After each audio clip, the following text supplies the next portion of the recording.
महाकाल। जय श्री महाकाल। जय श्री महाकाल। हम आप लोगों को इस वीडियो में बतलाने वाले हैं गुलाबो देवी परी की साधना के बारे में। और जो हम इस वीडियो में गुलाबो देवी परी की साधना के बारे में बात करेंगे वो कोई भी पुरुष ये साधना वीडियो देख कर साधना कर सकता है और वो 18 साल के ऊपर हो व्यक्ति, वो बच्चा ना हो, और किसी गुरु के मार्गदर्शन में यह साधना कर सकता है। जो हम इस वीडियो में जानकारी देंगे वो उस गुरु से शेयर कर करके आपस में सलाह लेकर के गुरु शिष्य अपन दरबार कर साधना को समझते हुए कर सकते हैं आप। और इसमें हम कुछ मंत्र के बारे में बात करेंगे और सामग्री के बारे में बात करेंगे और विधि विधान के बारे में बात करेंगे। और ज़रा से कुछ हम गुलाबो देवी परी की गहराई से लेते हुए चलेंगे, क्योंकि ऊपर तो यूट्यूब वालों ने बहुत कुछ आपको बताया है और आपको वहाँ तक तो नॉलेज भी होगा शायद कि ज़मीन में गड़ा धन और जुए सट्टे का नंबर, वर्तमान भूत भविष्य की जानकारी, ये तो सभी लोग को पता होगा। और आप लोगों को भी पता है कि वो तुरंत आएगी। आपने गुलाबो देवी का फूल अड़ोला, आपने गया 10 किलो रखा और मंत्र जाप किया, गुलाबो देवी आई, आपने झोला भैया नंबर दिया, सट्टा का नंबर, तुरंत करोड़पति बन गए। ठीक है, वो सब बात आपका माइंड में सही चल रहा है, सही सोच रहे हो, लेकिन अभी आपको हमारी बातों पे ध्यान में रखना है और ध्यानपूर्वक सुनना है मेरी बातों को, और सारा माइंड से जो ख्याल है आपको बाहर निकाल देना है अगर गुलाबो देवी परी की साधना में सही जानकारी लेना चाहते हो तो। कुछ लोग मंत्र गलत बताते हैं, यूट्यूब पे बहुत लोगों ने गलत मंत्र बताया है गुलाबो देवी परी का। खाली जैसे कोई एक मुर्गा को रख लिया जाए, मुर्गा में से थोड़ा थोड़ा नच नच सभी लोग काट कर खा लें और एक मुर्गा किसी के पास अच्छे से ना जाए खाने के लिए, तो उसी प्रकार से कोई मंत्र एक दूसरे को उठा रहा है, एक दूसरे को उठा रहा है, एक दूसरे को उठा रहा है, और उठाते उठाते उसको मंत्र को इतना बुरा तरीका बना दिए हैं कि उसका मंत्र का उच्चारण ही गलत बना दिया है। समझ रहे हो कि नहीं आपको? और जो गुरु से ज्ञान मिलता है, गुरु से डायरेक्ट आपके पास ज्ञान पहुंचता है, वो ज्ञान में आकाश पाताल का अंतर रहता है। और जो विद्या 10 जगह से दौड़ी हुई आकर आपके पास आ रही है, उसमें कौन सा अक्षर सही है, कौन सा अक्षर गलत है, कौन सा मंत्र क्या है, वो चीज़ बहुत मायने रखता है। आप लोगों को जो भी व्यक्ति साधना में कामयाबी चाहता है, साधना करना चाहता है, सबसे पहले उसको अपना तंत्र काट करवाना चाहिए, फिर उसको अपना शरीर बंधन करना चाहिए, फिर आपको उसको त्राटक यानी मेडिटेशन 7 डेज तक के लगातार नॉन स्टॉप करना चाहिए। त्राटक मेडिटेशन करने के बावजूद आपको उसको पवित्रता का ध्यान करना पड़ेगा, यानी शुद्ध ब्रह्मचार्य का पालन करना होगा। उसके बावजूद वो साधना करेगा तो उसको साधना में कदम रख सकता है। साधना करने के लिए तभी वो सक्षम हो सकता है। और साधना करने से पहले उसको गुरु एक बहुत ज़रूरी है बनाना, अपने हिसाब से गुरु बना सकता है और गुरु के मार्गदर्शन में ही साधना करना चाहिए। जब आप गुरु बना लोगे तो जो गुरु मंत्र होगा वो मंत्र की जाप कर सकते हो, नहीं तो गायत्री मंत्र का जाप कर सकते हो। ठीक है, नहीं तो आप लोग किसी देवी देवता को पावरफुल मंत्र जाप कर मतलब आपको बैठने उठने की तरीका पता हो जाएगा और मंत्र जाप करने के किस प्रकार से माला घुमाना चाहिए, क्या किस प्रकार से क्या करना चाहिए, उसका मतलब आपको कुछ संस्कार सीख जाना चाहिए साधना के लिए। ठीक है, तब आप बैठोगे ताकि आप गलती भी नहीं हो सकेगी और किसी गुरु के निर्देश में करोगे। ठीक है, तो देखिए अब हम बात करेंगे गुलाबो देवी परी की साधना के बारे में। जो लोग गुरु मंत्र है जिन लोगों के पास और जिन लोगों के पास साधना पे गुलाबो देवी परी की साधना करना चाहते हैं तो लोगों को, अभी हम भी आपको कुछ वर्ड यहाँ पर गलत बोल रहे हैं, गुलाबो देवी परी हम बोल रहे हैं, लेकिन ये गुलाबो देवी परी है कि कौन है, मैं भी पूरी बात आपको स्पष्ट इसी वीडियो में रखने वाला हूँ। सबसे पहली बात तो हम बात करेंगे कि जो आपके माइंड में विचार चलता है और जो सोशल मीडिया पे बताया जाता है कि गुलाबो देवी परी की साधना कर लो, वर्तमान भूत भविष्य की जानकारी देगी, सट्टे के नंबर बताएगी, ज़मीन में गड़ा धन निकाल कर देगी आपको, इसी प्रकार से बताते हैं ना जैसे मैं बतला रहा हूँ। तो क्या यह सत्य बात है? मैं बोलता हूँ गलत बात है। किस लिए गलत बात है? कुछ लोग बोलते हैं वो आपको धन से भंडार भर देगी, ऐसे बोलते हैं। ये हम गुलाबो देवी परी के ऊपर से ये हमने तीसरी वीडियो बना रहा हूँ। ठीक है, तीसरी वीडियो है मेरा। एक वीडियो हमने बताया है कि गुलाबो परी कौन है, एक वीडियो हमने बताया है गुलाबो देवी परी कौन है, और ये तीसरी वीडियो है बना रहा हूँ। ठीक है, तो देखिए आपको अपने माइंड में अच्छे से विचार लेकर सोचना है। जो मैं बोल रहा हूँ ये जो है ना लॉटरी का नंबर बताती है, आपको अंक बताती है, ना कि वो पैसा ला कर देती है, और वर्तमान भूत भविष्य की जानकारी देती है, और ज़मीन में गड़ा धन बताती है, ना कि निकाल कर लाती है। समझ रहे हो कि नहीं मेरी बात? ये खाली आपको आइडिया देती है। आइडिया बोले तो आपको पूरी तरह से 100 में 100%। जैसे आपको वहाँ से मुंबई जाना है तो मुंबई किस तरीके से जाओगे वो रास्ता बताएगी। आपको उठाकर आपको मुंबई डायरेक्ट फ्लाइट नहीं कर देगी, वो शक्ति से पहुंचा नहीं देगी, ठीक है। और इसको केवल माँ और बहन के रूप में सिद्ध कर सकते हो। प्रेम का पति पत्नी जो लोग बताते हैं लोग सारी बातें गलत बात है, ठीक है। जो लोग बोलते हैं पैसा ला कर देगी शक्ति, पैसा ला कर नहीं देती है गुलाबो देवी, ये सरासर सत्य है, बात गलत बात है, ठीक है ना।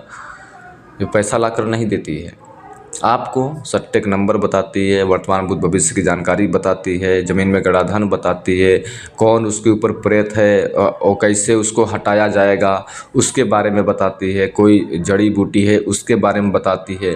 वो तो करना आपका होगा, जाना आपका होगा, लाना आपका होगा, खाली वो आइडिया बताएगी, खाली आपको पूरा सपोर्ट करेगी माया बहन के रूप में, ठीक है।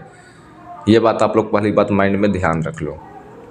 और मंत्र हम अभी ही कन्फर्म कर दे रहा हूँ, साधना आगे बढ़ने से पहले, विधिविधान सामग्री से पहले ही अभी मैं आपको मंत्र बतला दे रहा हूँ। मंत्र भी आप लोग ध्यान से सुन लीजिए। मंत्र आप लोगों को क्या बताते हैं यूट्यूब पे, आ गुलाबो जा गुलाबो, यही मंत्र बताते हैं ना। या तो फिर या गुलाबो आ गुलाबो, या गुलाबो आप गुलाबो, ये मंत्र गलत है। मंत्र यही है लेकिन इसमें एक खाली अक्षर गलत है। मंत्र सही यह मंत्र है, ध्यान से सुनो, या गलाबो, या गलाबो आ गलाबो। ध्यान से सुनिए, फिर से एक बार मंत्र बोल रहा हूँ मैं, या गलाबो आ गलाबो। होम स्क्रीन पे भी हम दे देंगे। और यूट्यूब पे क्या बताते हैं, या गुलाबो आ गुलाबो, ये नहीं है, या गलाबो आ गलाबो। अब गुरुजी ये आप क्या बता रहे हो? हाँ मैं सही बोल रहा हूँ, ये गुलाबो देवी होती है और गलाबो परी होती है, समझ रहे हो कि नहीं?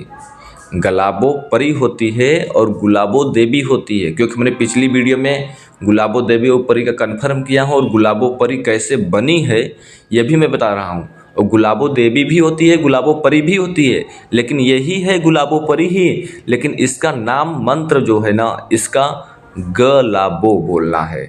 इसलिए बोलना है कि जो आपको हकीकत बात बताऊं कि कोई भी अगर मंत्र विधि सही करोगे तभी आपको रिजल्ट मिलेगा, ये तो बात आपको पता होनी चाहिए। अगर किसी भी गांव जवार में किसी भी अगर व्यक्ति का नाम अगर मान लीजिए कोई भी कुछ भी नाम हो, माना कि उसका नाम महेश है, तो उन लोग कुछ लोग गांव के नाम होते हैं कि उनका नाम परिवर्तन कर देते हैं, मतलब सही से नाम नहीं बोलने के बजाय, जैसे बचपन के दोस्त में कोई ने किसी का नाम है तो उसका नाम बिगाड़ते बिगाड़ते उस प्रकार से, जैसे कि उसी नाम से फेमस हो जाना। उस व्यक्ति के माता पिता ने उसका नाम महेश रखा था, अब उसका गांव वालों ने उसका नाम किस प्रकार से बुला दिया, जैसे कि महेशवा इस प्रकार से बोल दिया, तो उसको पूरा पूरा गांव बुलाएगा उसी नाम से, महेश का नाम से कोई नहीं बुलाएगा।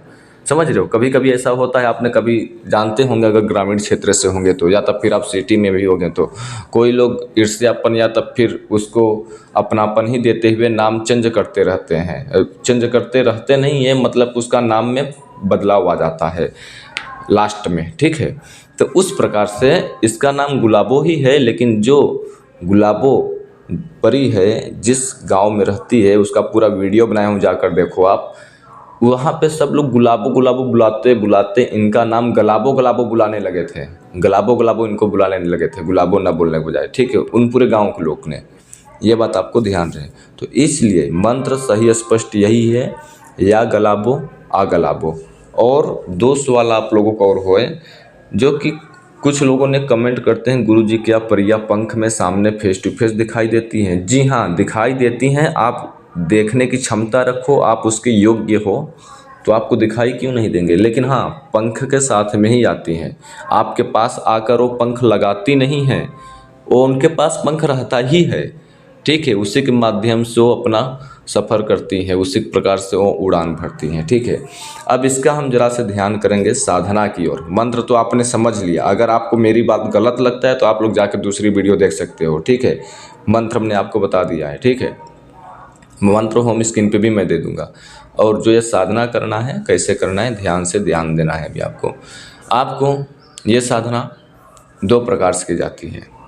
आपको ध्यान रहे, गुलाब के पेड़ के पास साधना कर सकते हो, रूम के अंदर साधना कर सकते हो, छत के ऊपर भी कर सकते हो, नहीं तो कहीं वीरान जगह भी कर सकते हो।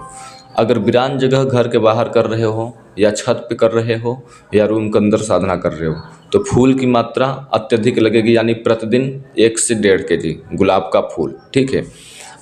या वीरान में कर रहे हो या छत पे कर रहे हो या रूम के अंदर कर रहे हो तो अगर गुलाब के पेड़ के पास साधना कर रहे हो तो आपको आधा kg फूल चाहिए।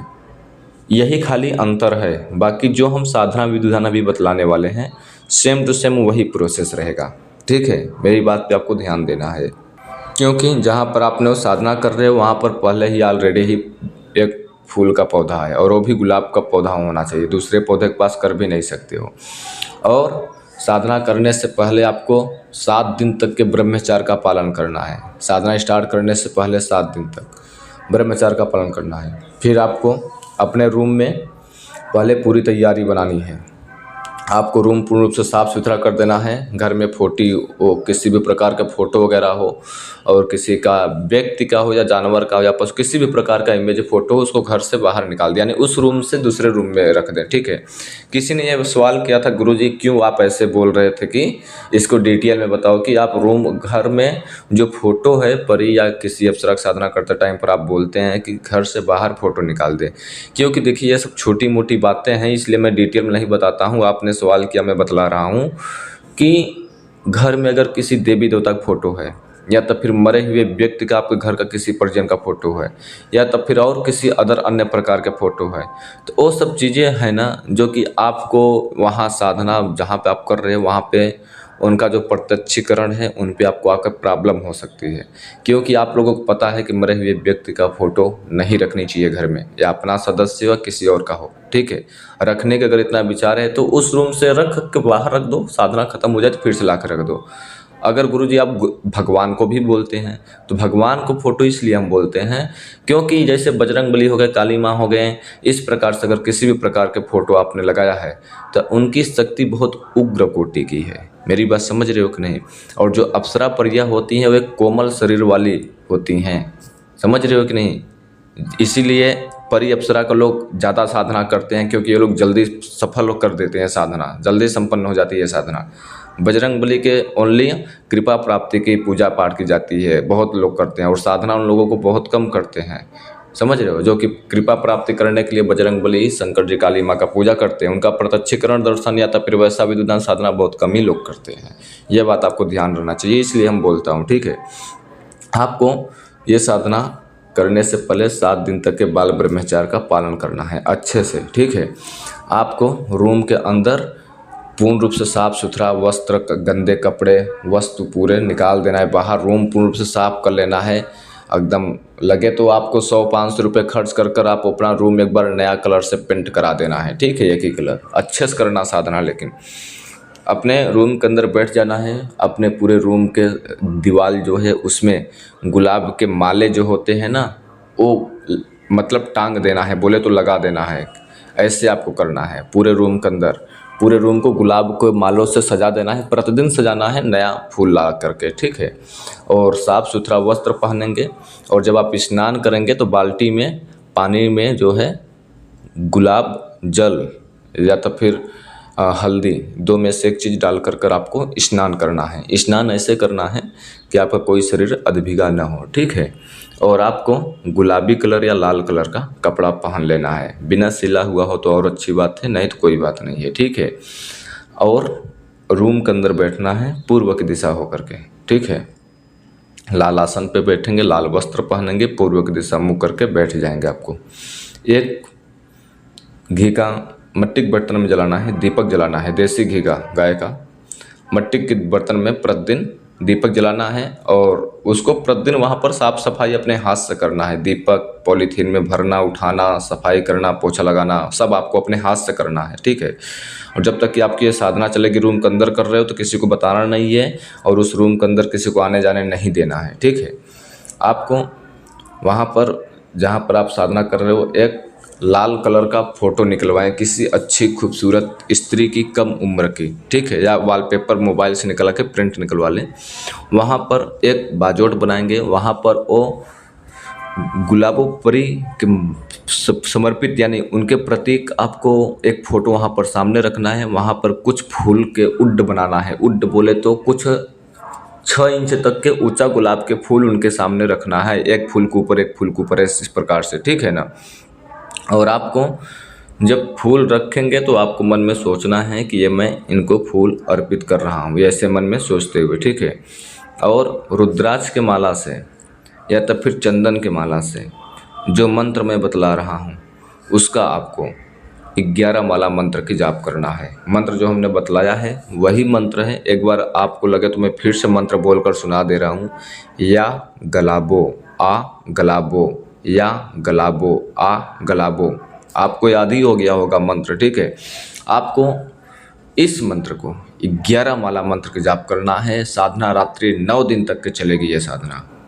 साधना के दौरान गुलाबी कलर का प्रकाश आना, या तो फिर कोई सुंदर आपको परी दिखे, या तो फिर आपके सामने कोई प्रकट हो जाए, तो आपको बिल्कुल डरना भयभीत होना नहीं है। या तो फिर आपको गुलाब के जैसे सुगंध अत्यधिक आना, या स्वप्न में साधना के दौरान देवी की दर्शन हो रही है परी की, ठीक है।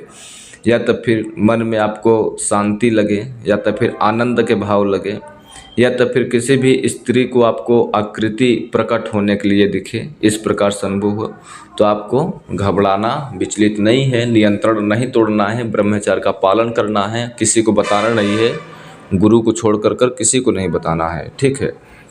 और किसी गलत उद्देश्य के लिए साधना आपको बिल्कुल नहीं करना है, या किसी गलत विचार लेकर, कामना मोह लेकर प्रयोग बिल्कुल नहीं करना है, ठीक है। और जिस रूम में आप ये साधना करोगे खिड़की दरवाज़ा थोड़ा थोड़ा खोल कर साधना करोगे, आपको बाहर से कोई देखे ना, नहीं तो आप खिड़की दरवाज़ा बंद ही कर लें। आपको फैन न चलाएं, दीपक अगरबत्ती आपको जलाना है, इत्र अपने ऊपर लगाना है, फूल पे इत्र लगाना है, और गुलाब का इत्र जो है पूरे रूम में छिड़काव करेंगे। और इत्र लगाने के बाद जो दीपक जलाएंगे उसको, और अगरबत्ती धूप बत्ती गुलाब का जो जलाए हुए हैं, आपको उसमें जब तक के मंत्र की जाप करेंगे तब तक के वो बुझनी नहीं चाहिए। बुझने से पहले आपको दूसरी जला देना है, ठीक है ना। ये बात आपको ध्यान में रखना चाहिए। और जब आप मंत्र जाप कर रहे होंगे, अगर गलती से मन में बुरा ख्याल आता है तो आपको दीपक पे ध्यान टकराना है, और आपको सोचना है कि मैं मंत्र क्या जाप कर रहा हूँ, मैं कितना माला मंत्र की जाप कर चुका हूँ। ऐसे पे ध्यान लाते हुए आपको फिर से अपने थोड़ा सा आँख बंद करेंगे, फिर आप मंत्र जाप करेंगे तो आपको ध्यान आ जाएगा। साधना स्टार्ट करने से पहले आपको शिव भगवान को पूजा करना चाहिए और गणेश भगवान को पूजा करना चाहिए। और जो आपका गांव है ना, गांव का जो भैरव देवता होते हैं, जो गांव देवता बोलते हैं कुछ लोग, उनकी पूजा अति आवश्यक होता है ये साधना करने के लिए। ये साधना करने से पहले आपको घर जो गांव होता है उसके पीछे साइड में चले जाना चाहिए। अगरबत्ती 2 और 5 प्रकार की मीठा और 1 नारियल और 1 नींबू, इतना सामग्री लेकर कर जाना होता है। वीरान जगह गांव के आउट एरिया में छोड़कर आना होता है, और वहां पर बोलना होता है कि गाय जो भी यहाँ के गांव के देवता हो, मैं आपके लिए यहाँ पे भोग अर्पित कर रहा हूँ, मेरा भोग स्वीकार करे, साकार करे। मैं ये साधना करने जा रहा हूँ, जो भी मेरे से छोटी मोटी त्रुटि गलती होती है उसे क्षमा याचना करे, अपना आशीर्वाद प्रदान करे कि मैं जो साधना कर रहा हूँ वो साधना मेरी सफल हो जाए। इस प्रकार से क्षमा याचना करना चाहिए। और शिव भगवान को जा कर पूजा पाठ अच्छे से कर लेना चाहिए, उनका आशीर्वाद प्राप्त कर लेना चाहिए। बोलना है कि जाने अनजाने में जो भी मेरे से छोटी मोटी गलती हुई होगी उसे मैं माफ़ी चाहता हूँ, मैं ये साधना कर रहा हूँ, मेरे ऊपर कृपा दृष्टि बनाए, आपको मेरा प्रणाम स्वीकार हो। अपने इच्छा अनुसार से, अपने लैंग्वेज के अनुसार से उनसे अनुरोध करते हुए पूजा कर लेनी चाहिए। तब आपको क्या होता है, साधना में जो आपको 3 दिन का अनुभव मिलना चाहिए, आपको 2 ही दिन से अनुभव मिलना स्टार्ट हो जाता है, क्योंकि आपके पास दैवीय शक्तियाँ की सहारा मिलने लगती है, ठीक है। आप डायरेक्टली उनकी सहारा मंत्र जाप करोगे तो प्रॉब्लम होता है। इसीलिए लोग बोलता है कि अगर कोई आपके पास शक्ति है तो उसके माध्यम से आपको दूसरी शक्ति बुला सकते हो। तो आपके पास कोई शक्ति नहीं है, लेकिन उनकी एक ऊर्जा, एक उनकी भैरव भगवान जो हैं गांव के देवता और शंकर भगवान जो इनकी ऊर्जा आपके शरीर में संचार होगा, उनका जो ऊर्जा आपके शरीर में प्रवाहित होगी, उसी के माध्यम से वही ऊर्जा जो है परी तक के आपके पास पहुंचाएगी। वही विश्वास, वही श्रद्धा आपके पास परी जो है गुलाबो परी वहाँ तक पहुँचाएगी। और जब वहाँ तक पहुँचाएगी तो आप जो मंत्र जाप कर रहे हो, वो मंत्र को जो कण कण से जो प्रकाश निकल रहा है दीपक का, वो आपको शरीर के पूरे कण कण के अंदर वो अवचेतन मन तक के जाता है। अवचेतन मन से होते हुए आज्ञा चक्र तक के आपको पहुँचता है। और अवचेतन मन जब आपको जाग जाता है तो आपको शक्ति दिखाई देने लगती है, क्योंकि चेतन मन में रहे हो आप तो मंत्र जाप करते हो, जाग रहे हो। अवचेतन मन में होगे तो आप सोए हुए जैसे हो। एग्जाम्पल के लिए सपना देख रहे हो, ठीक है, सो गए हो चेतन मन में, सपना देख रहे हो, जग रहे हो, काम कर रहे हो, वीडियो देख रहे हो, चेतन मन में हो, ठीक है। अगर क्योंकि अवचेतन मन जब जागता है तभी आप शक्ति देख पाते हो। मेरा कहना इसलिए है, मैं अप्सरा साधना में इसलिए बताया हूँ हर एक वीडियो में, जो आपके शरीर है वो पंच तत्व से बनी हुई है, और जो अप्सराएं होती हैं या परियां होती हैं, इनका शरीर 3 तत्व का होता है। समझिएगा मेरी बात। तो आपको तो उन लोगों को नहीं दिखना चाहिए ना, तो प्रत्यक्षीकरण नहीं दिखना चाहिए। वो लोग दिखती हैं तभी जब आपका अवचेतन मन जाग जाता है। अवचेतन मन जागता कब है? जब आप मंत्र ध्यान से लगातार बिना नज़र भटकाए मंत्र की आप जाप कर रहे हैं, तो जो आपका वो मंत्र मुख से आवाज़ बाहर निकल रहा है और जो दीपक की प्रकाश जल रही है और जो आपकी शरीर है, दोनों को अट्रैक्शन होते हुए आपके शरीर में प्रवाहित हो रही है वो मंत्र की ऊर्जाएं। और मंत्र की ऊर्जाएं जो आपके शरीर में प्रवाहित हो रही हैं, जो आपका ध्यान है वो परी से डायरेक्ट कॉन्टेक्ट कर रही है। और जो आपका प्रत्यक्ष कब होगी? जब आपका अवचेतन मन कब जागेगा? जब आप परी से कनेक्ट हो रहे हैं तो आपके तमाम प्रकार के अनुभव होंगे। अनुभव किस लिए होंगे? जो कि आप मंत्र जाप कर रहे हो, और वही मंत्र का जो आपका शरीर में बहुत अत्यधिक ऊर्जा हो जाएगी, जो कि परी के देखने की क्षमता आ जाएगी। तो जो आपका पूरा कण कण जो प्रवाहित हुई है दीपक के माध्यम से आपके शरीर में, उसकी रोशनी प्रकाश जो आपके अंदर अवचेतन मन तक के पहुंची है, वही पूरा एक ब्रह्मांड में पूरा एक गोल बन जाएगा। पूरा गोल बन जाएगा तो पूरा गोल जो है डायरेक्ट ही आपके पास प्रत्यक्ष दिखाई देगा। वही होगी परी, ठीक है, जो कि दिव्य रोशनी में होगी आपके सामने। उसकी चेहरे से बहुत गुलाब वाला सुगंध आ रहा होगा और पीछे पंख होंगे। और 15 से 18 साल के बीच में ही ये परी दिखती है। 16-17 इसी प्रकार से आपको दिखेगी। और आधा शरीर कपड़े से ढका होगा और आधा शरीर खुला होगा। हमारी बात समझिएगा, ठीक है। और बाल खुले होते हैं इसके। और जब भी आती है ये, तो आपको साधना के चारों ओर पहले 2 से 3 बार घूमती है। घूमने के बावजूद आपके पास से बैठती है और आपको बोलती है कि तुम इसलिए किस लिए मंत्र जाप कर रहे हो। लेकिन आपको लास्ट के दिन ये 9 दिन तक के साधना करनी है। 9 दिन में अगर ये शक्ति नहीं प्रत्यक्ष होती है तो 10वें दिन आपको एक माला का लास्ट में हवन भी करना होता है, तो आपको प्रत्यक्षीकरण दिखाई देने लगती हैं। 9 दिन लास्ट हो गया, आपका साधना संपन्न नहीं हुआ, प्रत्यक्ष नहीं हुई शक्ति, आपको अनुभव मिल रहा है, तो लास्ट के दिन आपको 11 माला जो मंत्र है वो जाप कर कर 1 माला हवन करो। हवन जो होगा, गुलाब का पंखुड़िया थोड़ा सा हवन में डालना है और हवन सामग्री ले आना है मार्केट से, पंसारिक दुकान से, ठीक है। जब आप उसको उसमें डालकर हवन करेंगे तो आपको जो हवन ज़मीन पे नहीं करना है, कांच का छोटा सा बर्तन ले लेना है या मिट्टी का बर्तन छोटा सा ले लेना है, बड़का साइड, जैसे ढकने के लिए आता है घड़ा वगैरह, तो उस प्रकार से मिट्टी का बर्तन या कांच का बर्तन ले लेना, उसमें हवन करना, ठीक है, ज़मीन पे मत करना। और इस साधना का मुख्य बात है कि आपको एक बात बताना भूल गया कि जहाँ पे जिस स्थान पे साधना करोगे वो ज़मीन पर नहीं करोगे आप ये साधना। मतलब करोगे ज़मीन पे, जैसे रूम के अंदर साधना कर रहे हो तो आपको दूसरे तल्ले पे, तीसरे फ्लोर पे या चौथे फ्लोर पे या 5वें फ्लोर पे साधना करेंगे। ग्राउंड में आप 1st फ्लोर पे साधना नहीं करेंगे, छत पे कर सकते हैं। आउट एरिया में कर रहे हैं, कहीं पे वैसे जगह कर रहे हैं तो आपको कहीं ऊंचाई स्थान पे, पर्वत पहाड़ी जैसा इलाके पे करना है। गुलाब के पेड़ के पास कर रहे हैं तो वहाँ पर कुश का आसन आपको प्रयोग करना होगा।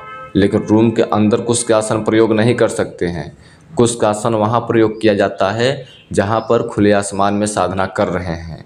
रूम के अंदर अगर आप साधना कर रहे हैं तो जिस प्रकार से आप शरीर में वस्त्र धारण किए हुए हैं उसी प्रकार का आसन लगाया जाता है अगर आप रूम के अंदर साधना कर रहे हो तो। समझ रहे हो कि नहीं मेरी बात? आप लोगों के सब सारी बात कोई बताएगा नहीं, आप लोग सब्सक्राइब फॉलो लाइक नहीं करते हो। अब आप लोग हमें यहीं पर आदेश दो, और जो आप लोगों को नहीं समझ में आया होगा वो कमेंट कर बोलिएगा मेरे को, ठीक है। और प्लीज़ सभी लोग लाइक कर दिया करो, लाइक कर अपना परिचय दे दिया करो, और सब्सक्राइब कर दिया करो, दूसरे के पास शेयर किया करो। और डिस्क्रिप्शन में आपको कुछ व्हाट्सअप चैनल मिलेगा, वहाँ पे जाकर उसको फॉलो करना है गुप्त जानकारी के लिए, ठीक है। और आप लोग हमें यहीं पर आदेश दो, फिर से लौटूंगा एक रहस्यमय जानकारी के साथ। तब तक के लिए जय श्री महाकाल, जय श्री महाकाल, जय श्री महाकाल।